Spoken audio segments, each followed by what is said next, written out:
Welcome to Pranav Edu Infos. இன்றைக்கி நம்ம இந்த வீடியோவில் எதை பற்றி பார்க்க போகிறோம் அப்படின்னு பார்த்தோன்னா, ஏற்கனவே ஆங்கில வழியில் டிகிரி படித்த ஒருத்தர் கூடுதலாக தமிழ் வழியில் டிகிரி முடிச்சிருந்தா அவர் அந்த டிகிரிக்கான வேலைகளுக்கு தமிழ் வழி இடஒதுக்கீட்டுக்கு விண்ணப்பிக்கலாமா அப்படின்றதுக்கான விளக்கத்தை தான் பார்க்க போகிறோம்.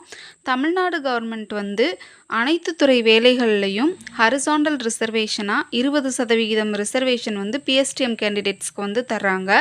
உதாரணமாக அதிகபட்ச கல்வி தகுதி 5th ஸ்டாண்டர்ட் அப்படின்னு எடுத்துக்கிட்டோம் அப்படின்னா, ஒருத்தர் அந்த வேலைக்கு விண்ணப்பிக்கும் பொழுது 1லேருந்து 5th ஸ்டாண்டர்ட் வரைக்கும் தமிழ் மீடியமில் படிச்சிருக்கணும். அடுத்து நிர்ணயிக்கப்பட்ட கல்வி தகுதி 8th ஸ்டாண்டர்ட் அப்படின்னு எடுத்துக்கிட்டோன்னா, உதாரணமாக மெட்ராஸ் ஹைகோர்ட்டு வேலைகளில் நிறைய இதில் 8th ஸ்டாண்டர்ட் ப்ரிஸ்கிரைப்டு குவாலிஃபிகேஷனாக இருந்தது. அப்போ அந்த வேலைகளுக்கு போட்டி போடும் பொழுது 1லேருந்து 8th வரைக்கும் அவங்க தமிழ் மீடியமில் முடிச்சிருக்கணும்.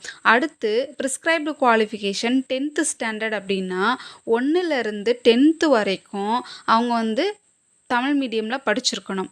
அடுத்து டிகிரி லெவல் வேலைகளாக இருந்தது அப்படின்னா 1லேருந்து டிகிரி வரைக்கும் பிஏ, பிஎஸ்சி, பிஇ அந்த மாதிரியான டிகிரிகள் வரைக்கும் நம்ம தமிழ் மீடியமில் முடிச்சிருக்கணும். அடுத்து இப்போ யூஜிடிஆர்பி எக்ஸாம் எழுதுகிறாங்க அப்படின்னா பிஎஸ்சி பிஎட் 1லேருந்து பிஎஸ்சி பிஎட் வரைக்கும் தமிழ் மீடியமில் முடிச்சிருக்கணும். பிஜிடிஆர்பி எழுதுகிறாங்க அப்படின்னு பார்த்தோன்னா அவங்களும் 1லேருந்து எம்எஸ்சி பிஎட் வரைக்கும் தமிழ் மீடியமில் முடிச்சிருக்கணும். ஏற்கனவே ஆங்கில வழியில் டிகிரி படித்த ஒருத்தர் கூடுதலாக தமிழ் வழியில் டிகிரி படிச்சிருந்தா அந்த டிகிரிக்கான வேலைகளுக்கு அவர் தமிழ் வழி இடஒதுக்கீடு கோரி விண்ணப்பிக்கலாமா அப்படின்ற கேள்விக்கு டிஎன்பிஎஸ்சி வெப்சைட்லேயே பதில் சொல்லியிருக்கிறாங்க.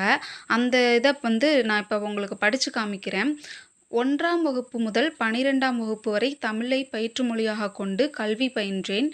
பட்டப்படிப்பு ஆங்கிலத்தை பயிற்று மொழியாக கொண்டு பயின்றேன். பிறகு வேறொரு பட்டப்படிப்பை தமிழை பயிற்று மொழியாக கொண்டு கல்வி பயின்றேன். பட்டப்படிப்பு தகுதியாக கொண்ட பணிகளுக்கு தமிழை பயிற்று மொழியாக கொண்டு கல்வி பயின்றோருக்கான இடஒதுக்கீட்டின் கீழ் விண்ணப்பிக்கலாமா அப்படின்னு இருக்கிற கொஸ்டினுக்கு டிஎன்பிஎஸ்சியிலேருந்து என்ன பதில் சொல்லியிருக்கிறாங்க அப்படின்னு பார்த்தோன்னா, தமிழை பயிற்று மொழியாக கொண்டு கல்வி பயின்றோருக்கான இடஒதுக்கீட்டின் கீழ் விண்ணப்பிக்கலாம். இந்த இன்ஸ்ட்ரக்ஷன் 2 லாங்குவேஜ்லேயுமே இருக்குது, இங்கிலீஷ்லேயுமே இருக்குது. இங்கிலீஷில் உள்ளதையுமே நான் உங்களுக்கு வாசித்து காட்டுறேன்.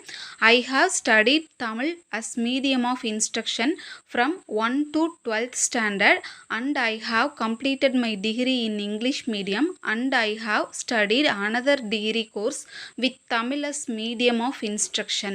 Can I claim PSTM category அப்படின்னு கேட்டிருக்காங்க. அதுக்கு டிஎன்பிஎஸ்சியோட பதில் can claim PSTM category for the qualification possessed with Tamil medium course அப்படின்னு பதில் சொல்லியிருக்கிறாங்க.